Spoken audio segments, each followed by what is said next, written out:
Bangla television জগতের জনপ্রিয় অভিনেত্রী অনন্যা গুহ। কৃষ্ণকলি থেকে শুরু করে কে প্রথম কাছে এসেছি, বেশিরভাগ ধারাবাহিকেই নেতিবাচক চরিত্রে অভিনয় করতে দেখা গেছে এই অভিনেত্রীকে। আজ অর্থাৎ মঙ্গলবার নিজের মনের মানুষ সুকান্ত কুণ্ডুর সঙ্গে সারলেন আংটি বদল। আজ সকালে দুই পরিবারের সদস্যরা জড়ো হয়েছিলেন সুকান্তের বাড়িতে। সেখানে হবু বরকনের একসঙ্গে আশীর্বাদ হয়। প্রি ওয়েডিং বলে কথা, তাই পোশাকে দেখা গেল লাল রঙের ছোঁয়া।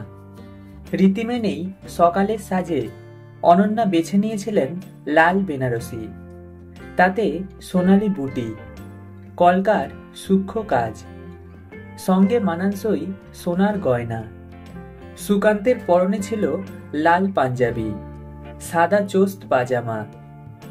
প্রসঙ্গত উল্লেখ, সুকান্ত বিনোদন দুনিয়ার সঙ্গে যুক্ত নন। পেশায় আইটি সংস্থায় কর্মরত যুবক, সফল ইউটিউবার। অনন্যার কথায় সমাজ মাধ্যম তাঁদের জুড়ে দিয়েছে পরস্পরের সঙ্গে। অনন্যা আরও বলেন, বিয়ে হলে কম কাজ পাবো মনে করি না। আমার কাজ আমার পরিচয়, সেখানে কোনো ফাঁকি দেব না।